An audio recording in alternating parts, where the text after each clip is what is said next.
ladies and gentlemen, now I'd like to move on to our next speaker.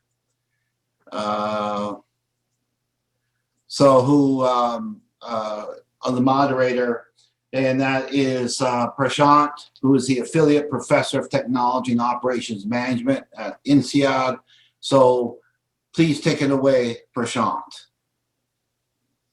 Thank you, Dave, and good to see a lot of familiar faces and many new colleagues join us at BSMA. I think needless to repeat or reiterate, but still important to recognize that all of us from different companies and perhaps even slightly different parts of the biopharmaceutical industry coming together once a year and getting a chance to talk to each other, hearing Kevin's story reminds me how important that is. So I'm grateful to the work that BSMA does in bringing us together. COVID-19 vaccines that are safe and efficacious, one or more, are top of mind for all of us. Many people say this will be the biggest supply chain challenge that we've ever encountered. If we truly get to global distribution of between 10 to 15 billion doses, as would be needed per current estimates, this would be by far many X more than anything we've done in short time periods, such as the routine vaccines or other pharmaceutical products. So it's a daunting and in many ways a mind-boggling challenge that has been put in front of the supply chain community. I do work on this. I have some research on manufacturing timelines, manufacturing models, etc. But that's not what I'm here to talk about. I want to introduce a panel of 4 very interesting speakers who are going to help us understand different facets of COVID-19 vaccine supply chains. And we will try and highlight both enough manufacturing supply. We'll also get into distribution issues. We'll also try and get into what we know from previous efforts at a pandemic like vaccine distribution. And then we'll try to keep a balance between distribution within the United States, which is where many of us joining today are looking at most closely, but also a global effort. So with that, I want to start with our panel. And a few of our panelists have slides, which I will share for them. But before that, let me introduce the panel. So we have, unfortunately, Susan Bain, who was our panelist for regulatory and quality issues from the University of Southern California, is unable to join because of health reasons. So Susan will miss her remarks at today's panel. We have Albert Cooksey from AmerisourceBergen's ICS division. We have Paul Furgar, who's the president of ArcBow Consulting, and he was formerly vice president at McKesson. We have Tom Johnston, who is a manufacturing and CMC expert at the Coalition for Epidemic Preparedness and Innovation, CEPI. If you don't know, he'll tell you more about it. And then Brian Rosen, who's the senior vice president of commercial strategy and public policy at Novavax, which is one of the lead candidates under development for COVID-19 vaccine. So I want to start by first inviting Brian Rosen and getting some understanding of how not only Novavax, but how different life sciences companies engaged in COVID-19 vaccines are thinking about expanded manufacturing base, very new models of manufacturing that are being pursued. So let's welcome Brian Rosen. Thank you, Prashant. Can everyone hear me? Yes, good. So I'll just say a few words about Novavax. So I'm the head of commercial strategy and public policy. So my disclaimer up front is that I'm certainly not a manufacturing expert, but I do play one for the purposes of this presentation. So I'll say a few words about our platform and what makes our vaccine candidate unique. Give you a bit about our progress, both clinically and from a manufacturing standpoint, and then give you a bit of a perspective about what we've done to help ensure a global supply of this vaccine, and maybe even some of the challenges that we're facing. So I'll try to do that all in 5 minutes. Do we have the slides up yet, or? Yes, Brian, I have your title slide up. Oh, okay. I'm not able to see it. That's okay. So if we can go to the next slide. I don't know, can other people see the slides? No, I cannot I see. can't see them either, Brian. No, the slides are not up, but what we're seeing, Prashant, is we're just seeing your screen and you're trying to pull the slides up, but they're not up yet. No, you need to make Brian a co-host so he could share the slides directly then? Because I am sharing on my side, it's showing slides are sharing. So if you open the deck and then share the screen. Yeah, the deck is not opened, so.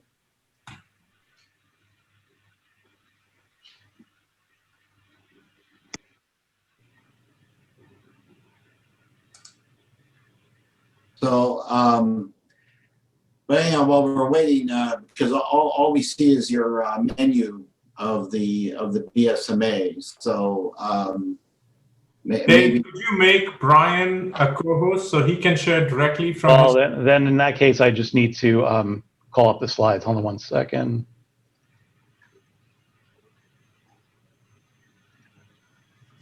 Okay.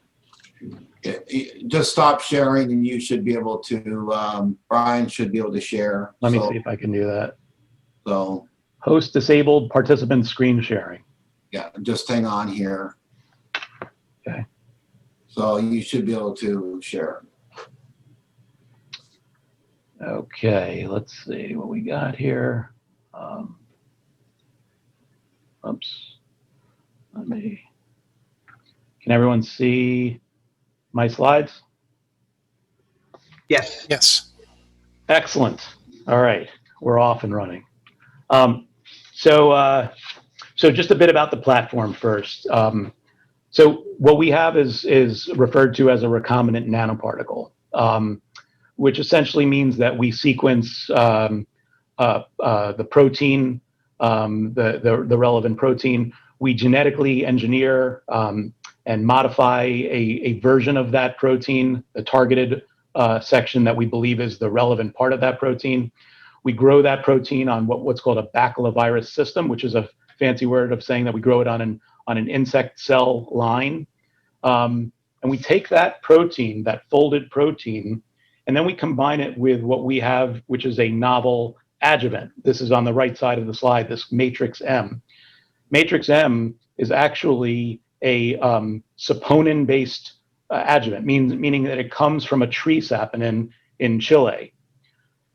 So we take that tree saponin, we turn it into a powder, we lyophilize it, and it's processed.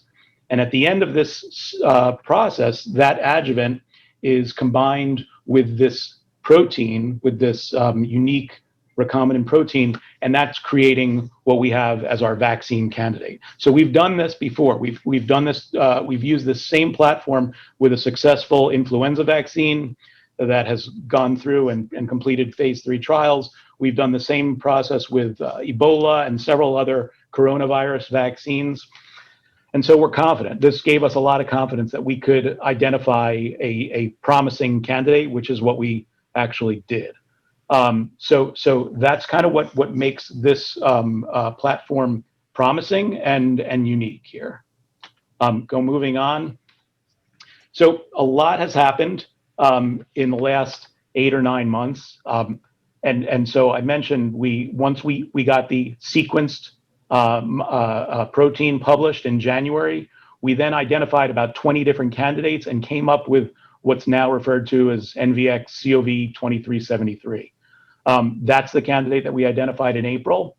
Our partners at CEPI, and Tom Johnson is one of the panelists here, who we can't appreciate enough for CEPI taking a chance on Novavax, funding us, and as you see here, providing up to close to $400 million in funding so that we could complete our early preclinical and clinical development, as well as identify and figure out our manufacturing processes. So that was absolutely instrumental for Novavax to get started and developed on down the line.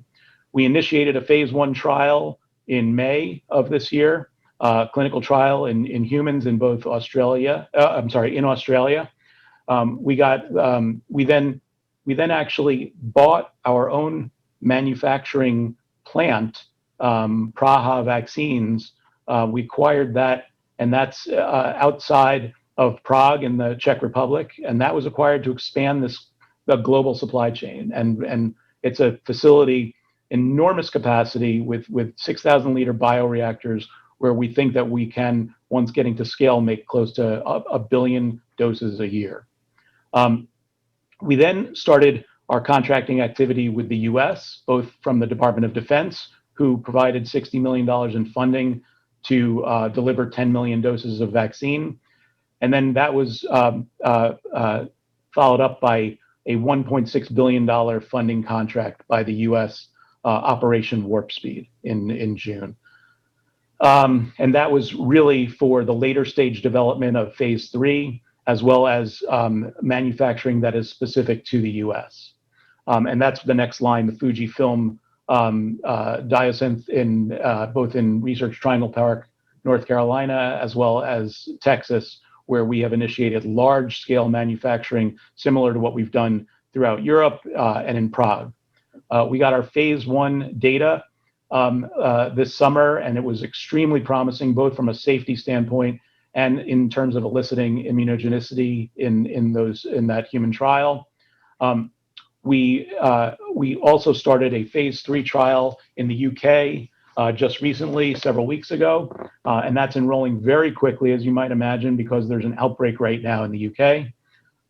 And we expect to have our phase 2 data from the US and from Australia very shortly. So look at all of that and just imagine, what that is, a process there of clinical and manufacturing successes and steps that would normally take, honestly, years and years to accomplish. And that has all happened since January. So it's just been an absolutely whirlwind tour for us, and people here are working, honestly, around the clock. It's just incredible the amount of effort that's taking place, both at Novavax and with our partners.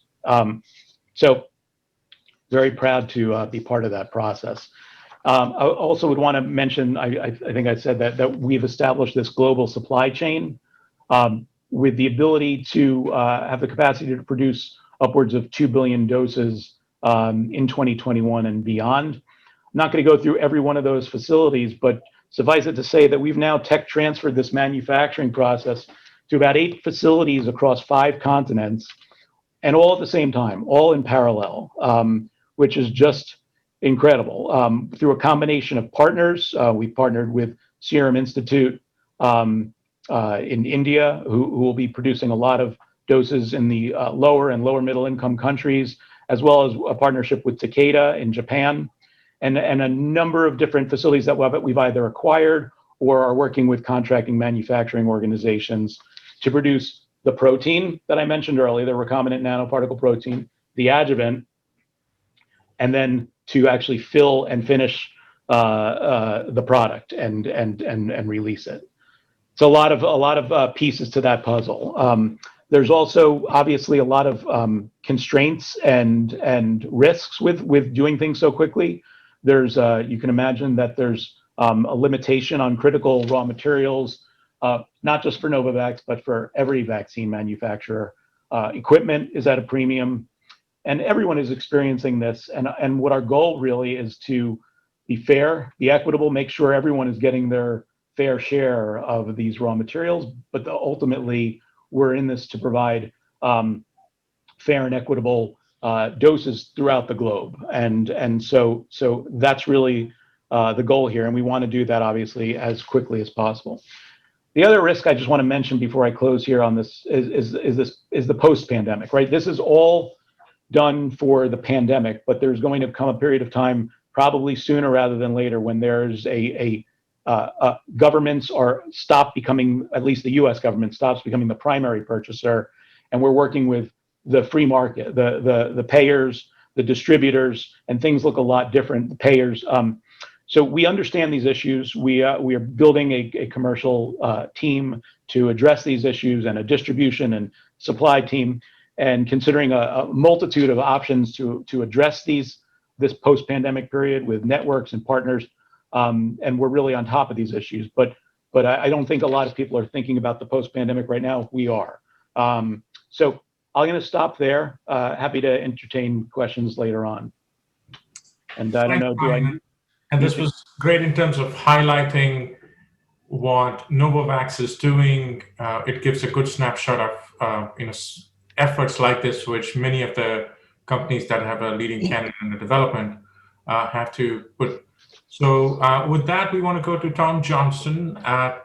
And I think we know that it's not just about the 300 or 600 million doses that we need for the United States population.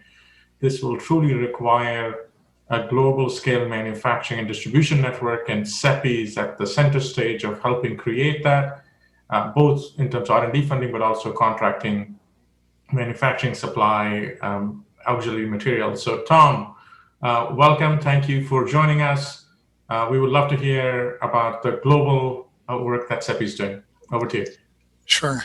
Thanks, Prashant and Devendra, for the opportunity to be a part of this important conference.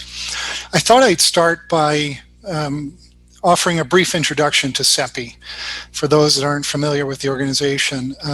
CEPI, as mentioned, is the Coalition for Epidemic Preparedness Innovations. And this was launched in 2017 at Davos. And it was launched by the governments of Norway, India, the Bill and Melinda Gates Foundation, Wellcome Trust, and World Economic Forum. And this was a result of a consensus that there needed to be an overall coordination internationally and intergovernmental to respond and deploy new vaccines to disease threats such as Ebola. CEPI's overall mission is to stimulate and accelerate the development of these vaccines against emerging infectious diseases and enable access to those for people during outbreaks around the globe, regardless of ability to pay. So our early focus was really on the WHO blueprint list, which included targets like MERS, Lassa, Nipah, chikungunya, and Rift Valley fever. And then, of course, in January 2020, this year, everything changed. And we quickly pivoted major resources to focus on COVID response. And in doing so, we started signing agreements with vaccine developers, such as Novavax, that offered speed, scale, and equitable access for all country income levels around the world. And in doing that, we've built up a portfolio of about 9 COVID candidates with more to come, and we've invested over $1 billion in those candidates already. We've also made sure to focus on other areas of friction that we know in the industry in terms of clinical readiness, regulatory alignment, and even most recently we announced a central labs network. And this is where vaccine developers around the world can take advantage of CEPI-funded testing using validated assays in the same central laboratory, so we can compare apples to apples in terms of results. I should also mention that CEPI is aligned with the WHO and Gavi as part of what's called COVAX.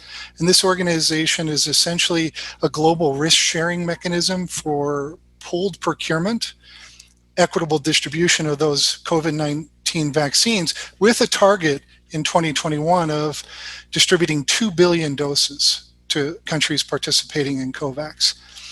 And recently we've updated that the country participation in COVAX now stands at 180 countries, and that represents over 93% of the world's population. So having framed that and the great responsibility therein to supply and deliver on this, I'll speak about 4 key points in our manufacturing approach, which really builds upon the team's vast experience during the 2009 H1N1 pandemic. So first, in our deals with our vaccine developers, we focused on funding at risk, both scale up and scale out to various locations around the globe, even before we saw clinical data. And this is demonstrated in Brian's presentation by a number of deployments and in parallel tech transfers, but also other locations in South Korea, India, the EU, and around the world. Second, we went about identifying and securing raw materials that might be in short supply for vaccine manufacturing. And we even announced a deal with OMPI for 100 million glass vials, and that's sufficient to supply our target of 2 billion doses in 2021. Additionally, we leveraged a recent program at CEPI, which was called Sustainable Manufacturing, whereby we were actively scouting the world, looking for both drug substance and drug product manufacturing capabilities and capacities. Through that, we identified some tier 1 organizations, and we conducted due diligence, and we sought to matchmake between our vaccine developers and these entities. But we also ourselves put in place reservation agreements. So even yesterday, you would have seen CEPI announcing 2 such deals in Spain and South Korea, where we've secured drug product capacity for up to 2 billion doses. So last and importantly, we focused on fungibility where possible. So whether in the materials or the actual agreements, so that things like vials, for example, could be redirected, or manufacturing slots reallocated based upon success or failure along the way, which we will have. We want to ensure nothing goes unused in the response to this, this outbreak, this historic outbreak. So with that, I'll hand back to you, Prashant. You're still on mute. Thank you, Tom. And I think one important reminder from this is that CEPI, which for those of us who did not work on global public health, was probably an entity that people had never heard of. And CEPI has become center stage of the global response against COVID-19 with vaccines as a key tool.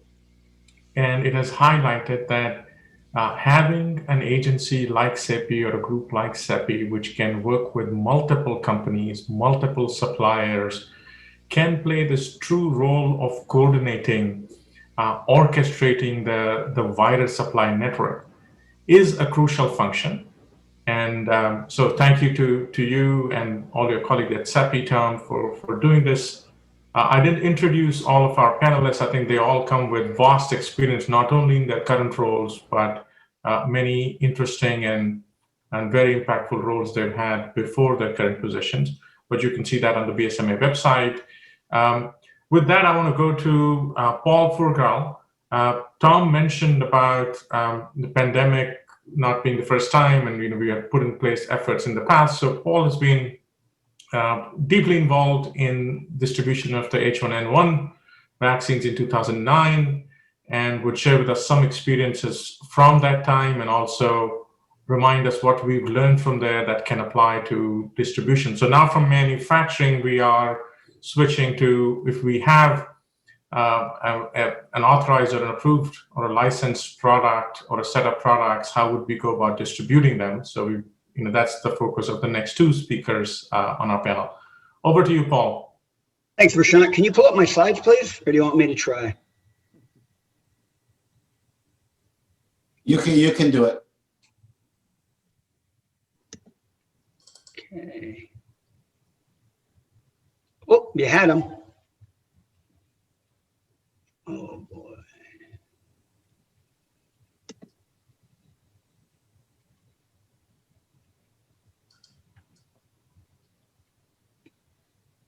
Prashant, if you're trying to share them and you've got 2 screens, you may have to move over to the other screen. Paul, why don't you go ahead? There seems to be some technical snag with my sharing ability. So if you have the slides in front of you, I would say, please go ahead and share directly from your screen. Dave has given you co-host rights. Okay. I don't see it.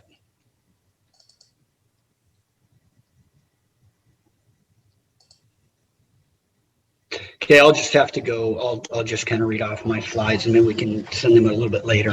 So a little bit about the H1N1 in review. So it's kind of an interesting situation. If you take a look at the timeline and the scale, it's a fairly similar timeline with a pretty quick ramp up, and the scale was enormous. It wasn't anything as large as it is going to be for COVID, but it's about 100 million doses.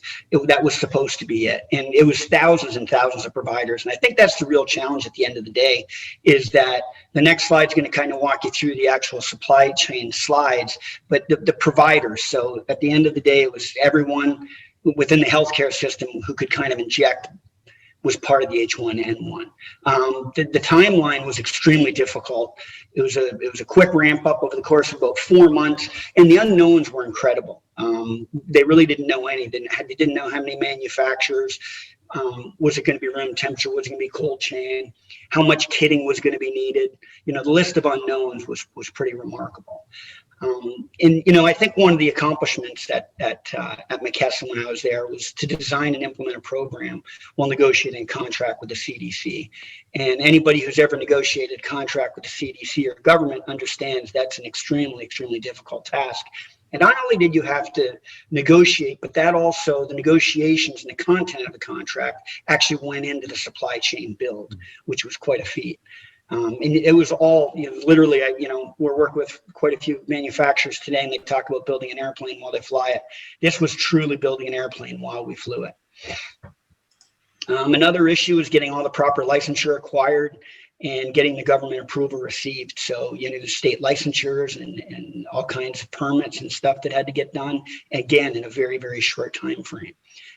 We had to go out, and we not only had to find physical distribution centers across the country, but we actually had to negotiate leases. And basically, once we did that, we went in there and we had to customize the distribution centers for prescription vaccine products and cold chain as well. And along with that, so what we did is we went out and we found a lot of facilities that had current cold chain capabilities in them and kind of converted them into more of a McKesson DC. Some of the other challenges, very similar to what's going to happen at McKesson today with COVID-19, is you had to purchase and implement a warehouse management software system. Again, over the course of 3 to 4 months, usually takes, you know, a year and a half to build a DC and get it up and running. And this is a very, very condensed timeline. And then once you get the warehouse management software system up and running, we had to hire and train an entire workforce at multiple distribution centers across multiple states. Which was again a very large challenge. And then some of the other ones where McKesson had to source and contract for the patient ancillary supplies. Very similar to COVID, they're tasked with the kitting. And we were tasked with the kitting back then as well. So not only putting the kits together and distributing them, but purchasing all the supplies, kind of occurring that from a procurement standpoint. And then just the affiliated materials. I mean, I see a lot of the chat questions are around, you know, do they have dry ice? You know, we had to buy ice packs. We had to condition the ice packs. We had to buy boxes, negotiate to buy boxes, then buy boxes, then receive boxes. It was a 24/7 sprint where everybody was all hands on deck and everybody had to participate in order to be successful. And then just the electronic connectivity throughout the system was to build that with the CDC was a challenge. And at the end of the day, going back to H1N1, I think everybody will agree it was a huge success. It never really reached the 100 million doses. That's actually kind of the small thing that people don't really understand. It was not nearly as large as 100 million doses, but it was still, you know, when you try to prep for something like that, there's so many unknowns. And at the end of the day, it was extremely successful. And I think Brian talks quite a bit about Operation Warp Speed's going to exit. The government exited H1N1 extremely quickly. I mean, the timeline was really about 16 months. It was September 2009 till August 2010. So it was a really quick timeline. So as quickly as the governments could get out, they got out of the vaccine distribution business. And the interesting thing is the flow. Essentially what happened was the manufacturer would ship the product to 6 distribution centers for H1N1. McKesson would store the product in the distribution center and then ship it to the vaccine administration's class of all trade who would give it to the patient. That was the physical product flow. The order flow was the vaccine administrators would place an order with the CDC. The CDC on a nightly basis would put a feed into the McKesson distribution centers. It would drop to the floor. They would pick, pack, and ship via cold chain.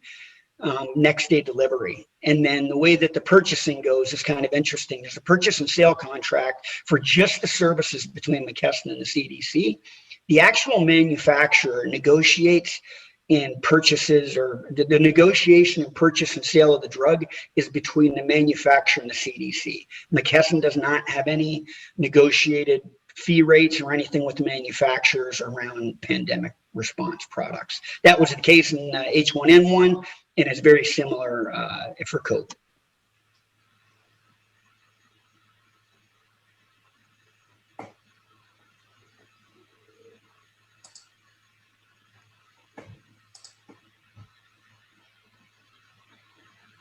And there's the H1N flow, and it's going to be a very similar flow today for the next one for the COVID. It's going to basically go from vaccine administrators. You know, there's talk of CVS and Walgreens. I think they signed a deal, but you're going to have healthcare providers all across the spectrum. They basically place an order on a portal with the CDC. It drops into the McKesson, one of the 4 DCs, shipped overnight via cold chain, and then of course the important one is the manufacturer secures the bid with the CDC. And then the way the payment works is basically McKesson has a contract with the CDC for children's vaccines program, which is actually a huge program. They just basically do an addendum. So any questions, or I guess I'll wait and turn it back over to Sean.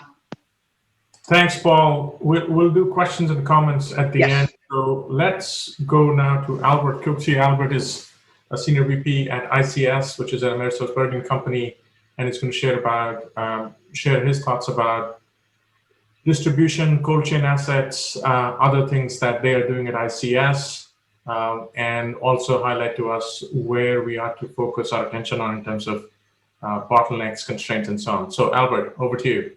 Yeah, absolutely. Do you have my slides? If not, I have them here and I can share.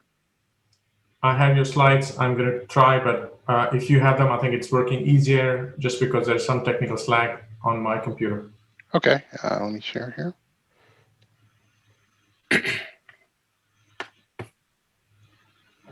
Okay. Hopefully everyone can see them. Yes. Okay, good, perfect.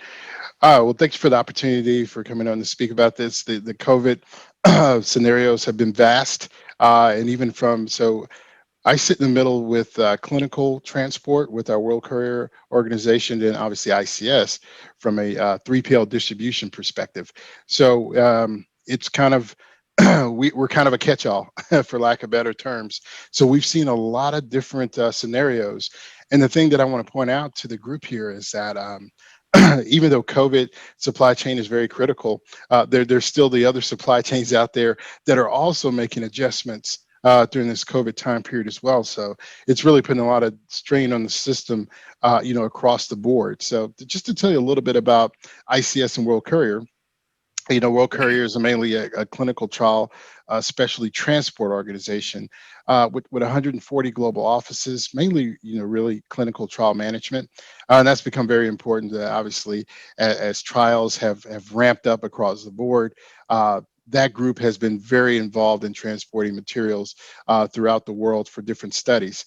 And then in conjunction with that, if you really start to go back to the December and January timeframe, the restrictive nature of flights and transport really became challenging for that group. But due to the connections and things of that nature that we had, we were still able to meet the timelines that were required to get these different trial materials, to the trial sites themselves. Really there's also a packaging and components and replenishment strategy. There's customs, brokerage, regulatory compliance, and then there's a small ground transport component of World Courier that is international as well. And then you bring that over from the clinical trial, then over kind of to the commercial storage perspective. We have 19 global commercial eligible storage locations, but obviously, our largest footprint really being located in the US under the ICS guise, where we have almost 1 million square feet of storage with all different types of storage conditions. And then within that, we offer a full order to cash service, and then a complete cold chain supply chain solution, which is obviously very important when you start talking about the COVID situations. and then the storage IMPs and ancillaries. Then in conjunction with that, which, as we all know, information is very critical, especially when you start talking about moving the types of products that we are in this particular situation here, specifically focusing on COVID. As much information as you can have from a tracking perspective and understanding where these products are, because they are following a little bit different of a supply chain protocol than what you would normally see the commercial products follow. So it's important to make sure that you can get that information over to the respective groups there as well. And then obviously being able to have, facilities that are GDP and GMP compliant obviously is extremely important, because many times the time frame to be able to move from one stage to another, or to one supply chain solution to another, is obviously very constricted right now. So being able to understand that you've checked the boxes for product safety is also a big component of what we provide. So here, this is where I'll spend some time on this particular slide here. One of the things that's the challenges that we're seeing right now, but you're definitely seeing, I think, a lot of the 3PLs out there make different investments. I know ICS is, but also some of our partners in the space are doing that as well. So you're starting to see the requirement for, the -40 to -80, and then hopefully moving into -20, and then some situations where it could be 2 to 8. So when you start talking about the -40 to -80, usually that is an ultra low type storage situation where you're buying the ultra low standalone freezers many times. So a lot of times from a 3PL perspective, usually those are invested in per client. Well, here we've even changed our perspective as ICS, and we're actually buying some of those freezers to have there as needed per the request of some of our clients. Once we look at the pipeline, there's some of the partners out there from a 3PL perspective, they're actually investing in freezer farms themselves. And I think it's very important to note this, is because one of the things that was kind of taken for granted as you're bringing products to market usually is that there would be a solution from a storage footprint that you would easily be able to fall into. Well, unfortunately here, there's usually limited space when you start talking about the ultra low components, and then especially if there's anything that's cryo from that perspective. While many of the 3PLs and distribution organizations are making adjustments to that, there is today limited capacity. And one of the things that we've definitely been trying to tell some of the partners and even some of the manufacturers that we've been working with as part of this process is take your hat off and think about a little bit about some collaboration here, meaning that normally you might possibly have an organization that would do all your storage and all your front end distribution. Well, in this case here, you might need two from a backup storage perspective, just because the capacity levels are probably not there across the board for all the different organizations. One of the other things that also I would recommend as part of this process is that we realize that there's still stability studies that are happening as part of the vaccine process, meaning that it might be -20 C today, but your stability studies hopefully would get the product to a stability level of maybe 2 to 8. One of the other components that we've really been encouraging a lot of the manufacturing partners that we've been engaging with is also understand what exactly that would look like, meaning that make sure your partner has the next storage condition that you're actually going for, because the last thing that you would want to have happen is a situation where you were able to get the product to a lower tolerable temperature, but nevertheless then have some hiccups from a storage capacity standpoint as far as that's required. So all those things are different than what you would normally deal with when you start talking about, your standard commercial type products. So those are some of the things that we're really working through. And I think moving down kind of to the next point is, given the demand of temperature control solutions, starting to plan it early. And a lot of that is around some of the packaging and understanding who's going to get the materials, when they're going to get the materials, who needs to stock them, so on and so forth. Because obviously a lot of these materials that would be required for some of this ultra low and frozen storage are not off the shelf. While we do have solutions within our organization for -20 C, obviously there's different types of scenarios where you can use active shippers, passive shippers with dry ice, and so on and so forth. And usually what you've used through the clinical supply arena, that can allow you to then translate that over into whether it's an emergency use authorization for some period of time, and then obviously over into commercial, and hopefully you'll have stability data at that point as a manufacturer, that once it's commercial, maybe it can be at a higher temperature, 2 to 8, and if possible, maybe even control room temperature as well, as far as that's concerned. For us, when we looked at some of the logistical challenges, some of that was around country regulations and understanding that. while our government with Operation Warp Speed, obviously there's been some things that they have allowed the organizations to go around, for lack of better terms, to increase the speed to be able to get these medications as part of that. Those things were happening at different paces in different countries as we were trying to move product and vaccines, especially early on the COVID. That is relatively flattened out at this point as far as the COVID related, but it's still a challenge, and it's still something that you should definitely engage if you have any type of clinical trial or you're trying to move product across borders, across the world. So very important there as far as that's concerned. One of the other things that is also a challenge that we thought was relatively unique, I think Paul touched on a little bit earlier. Your standard flow, in this case here, would be a 3PL where we would house the excess inventory, for lack of better terms. And then in the emergency use authorization scenario, we would then send that to an authorized distributor, like such as McKesson, ABC, or Cardinal in some cases, and then they would distribute as directed by the government to the facilities. One of the interesting things that has happened is that health systems have actually reached out to the 3PLs because of their issue of having to store excess material and stock up on different materials and things of that nature. They have actually run out of room at the storage level for health systems. So for the first time in ICS history, health systems have engaged 3PLs to actually store excess product. And then we're able to actually, on a weekly basis, send replenishment for them as well to kind of relieve the space constraints there at the health system level. So that's one of those things that if you're looking on paper that you would never think would happen, but nevertheless, that is a support function that's actually being because of COVID related today. So another kind of curveball that's out there. But thankfully, there's 3PLs out there, obviously like ICS and others, that have the ability and the capacity to be able to handle that for health systems. Because if you really think about that, that's ground zero. And to ensure that that medication is at the health system, they're readily available, is a really, really important step as part of the process. So definitely been happy to help out there. Really kind of in closing, I just can't emphasize enough, just be collaborative in the fact that where there's materials, whether if there's opportunities to take advantage of some standard operating procedures that is part of this unique supply chain that exists today as COVID, take advantage of those, take advantage of the expertise that's out there from a cold chain perspective. Obviously from an ICS perspective, we ship -20°C products. We also have cryo capabilities. So there's obviously certain things that we have been exposed to that we'd love to share as part of the supply chain. So please take advantage of those as you partner with different organizations. And then I think where you can find organizations that can provide the storage and then connect that along with the specialty transport requirements that you need, that's really a great option to where you can basically at that point really simplify your contracting process and your supply chain process and the number of partners that you're trying to deal with as you go through this warp speed type of scenario of getting product manufactured, shipped, and authorized for use for patients. So that's just one of the things, a few of the things that I'd like to share that we're seeing today. So as much notice as you can give your partners from a storage and transport perspective, the better. We all understand things are moving fast, but as they do slow down, try to partner as early as you possibly can with individuals that have some of the capabilities that I just touched on.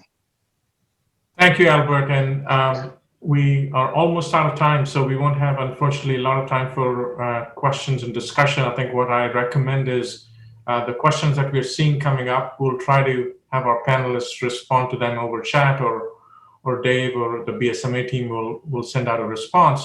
I want to close by saying that lots of questions coming up around ultra cold chain distribution. What is the right model? Is the H1N1 the right model, given that the temperature profiles that we need are different? Second, questions coming up for Brian about naturally occurring adjuvants, and are you exploring synthetic manufacturing routes? Where do we stand on that? Questions about what have we learned in the last 7-8 months, both those who are involved in the distribution side of this business and people like CEPI and Novavax and others who are in the manufacturing business. Are there key things we can take away from the first 8 or 9 months of learning? So I think those are all important issues for the life sciences supply chain community to address. And once again, reminds us that a forum like BSMA gives us an opportunity to come together. I want to close the panel here, thank all of our panelists, and we'll get back with some of the responses to the questions being posed. But thank you again for your interest in this area. I know it is important and crucial, and also an opportunity for us in supply chain to demonstrate that we can come together, collaborate, and address such large, challenging supply chain problems as well. So thank you, and back to you, Dave. Thank you so much, Prashant. What a great, great talk. And yes, we've accumulated questions, and we will send written questions to answers to your questions after.